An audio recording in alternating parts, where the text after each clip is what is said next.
Bismillahirrahmanirrahim. Assalamualaikum warahmatullahi wabarakatuh. Baik, kali ini kita akan melanjutkan pembahasan minggu yang lalu, yakni tafsir bil ra'i. Nah, dalam tafsir ini kita akan membahas pertama definisi atau pengertian tafsir bil ra'i. Yang kedua, sejarah munculnya tafsir bil ra'i. Dan yang ketiga, macam-macam tafsir bil ra'i. Dan yang keempat, contoh-contoh kitab tafsir bil ra'i. Pertama, pengertian tafsir bil ra'i secara etimologi berasal dari kata ar-ra'yu yang bermakna akal pikiran atau i'tikad atau disebut juga rasio atau bisa juga ijtihad, pendapat ya, atau kias.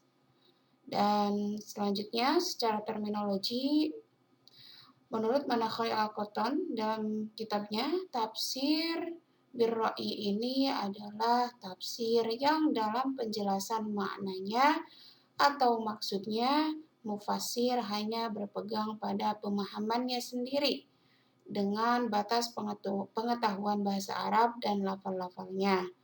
Dan pengambilan istinbatnya juga didasarkan pada logika semata. Baik, selanjutnya sejarah munculnya tafsir bil ra'i ini. Pertama, tafsir bil ra'i ini mulai berkembang pada abad 3 Hijriah. Dan corak penafsirannya pun sesuai dengan sudut pandang masing-masing. Maksudnya adalah ketika kaum fuqaha atau ahli fikih menafsirkan ya sesuai dengan sudut pandang hukum fikih gitu ya, seperti yang dilakukan Al-Qurtubi. Atau kaum teolog juga menafsirkannya dari sudut pemahaman teologis seperti Al-Kasyaf karangannya Az-Zamakhsyari. Atau bisa juga kaum sufi menafsirkannya menurut pemahaman dan pengalaman batin mereka sendiri. Contohnya tafsir Al-Quran Azim yaitu karyanya Al-Tasturi. Nah, cara penafsiran ini muncul di kalangan ulama-ulama mutakhirin, sehingga di abad modern lahir lagi tafsir menurut tinjauan sosiologis dan sastra Arab seperti kitab Tafsir Al-Manar. Nah, pada bidang sains juga muncul seperti karyanya Jawahir Tantowi yaitu Tafsir Al-Jawahir ya. Selanjutnya tafsir bil ra'i ini dibedakan menjadi dua macam, yaitu kitab yang mahmud dan mazmum. Nah, jadi pada masa itu perkembangan tafsir bil ra'i ini sangat pesat. Bahkan Mana Ahli Qatan ini pernah mengatakan bahwa perkembangan tafsir bil ra'i ini mengalahkan perkembangan tafsir bil ma'sur. Jadi meskipun demikian, tetap dalam penerimaannya ulama membaginya menjadi dua, yaitu kitab yang mahmud yang dapat diterima dan mazmum yang tidak dapat diterima atau tertolak. Selanjutnya ulama tafsir jadi untuk menghindari terjadinya spekulasi penafsiran, jadi ulama tafsir ini menetapkan sejumlah kaidah dan persyaratan yang harus dipenuhi dan juga metode penafsiran yang harus dikuasai oleh seorang mufassir.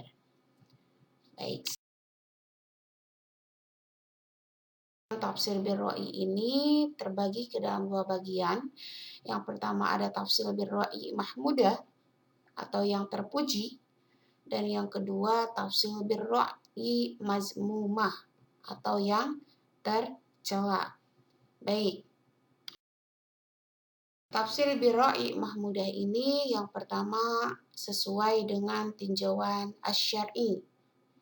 Yang kedua, jauh dan terhindar dari kesesatan. Yang ketiga, dibangun atas dasar kaidah-kaidah kebahasaan bahasa Arab yang tepat dengan mempraktekkan gaya bahasa uslubnya dalam memahami nas-nas Al-Quran. Dan yang keempat, tidak mengabaikan, yakni memperhatikan kaidah-kaidah penafsiran yang sangat penting seperti memperhatikan asbab nuzulnya dan ilmu munasabah lain-lain saran yang dibutuhkan oleh mufassir ya. Jadi tafsir bil ra'i yang seperti inilah yang tergolong tafsir yang baik ya, yang mudah terpuji dan layak dipergunakan.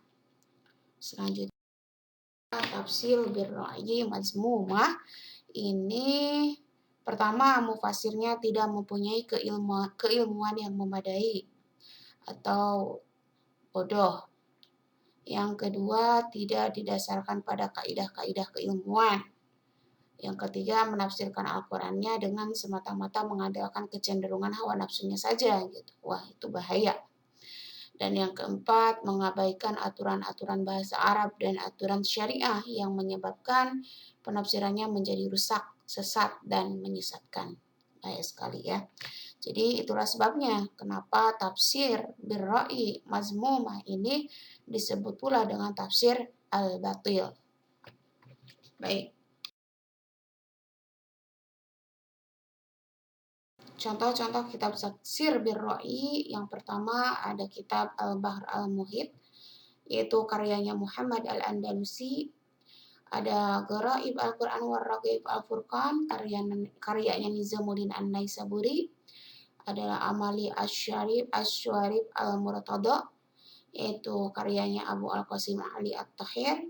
Ada Ruhul Ma'ani fi Tafsir Al-Qur'anil Azim wa As-Sam Al-Masani, yaitu karyanya Alamah Al-Alusi. Dan yang kelima ada Al-Kasyaf an Haqa'iq At-Tanzil wa Ayun Al-Aqawil fi Wujud At-Tanzil, yaitu karyanya Abu Al-Qasim Mahmud Ibnu Umar Al-Zamahsyari. Sekian pembahasan tafsir birra'i ini. Mudah-mudahan bermanfaat dan dapat dipahami. Kita tutup pembelajaran hari ini dengan hamdalah, alhamdulillahirabbil alamin. Subhanakallahumma wa bihamdika asyhadu an la ilaha illa anta astaghfiruka wa atubu ilaik. Wassalamualaikum warahmatullahi wabarakatuh.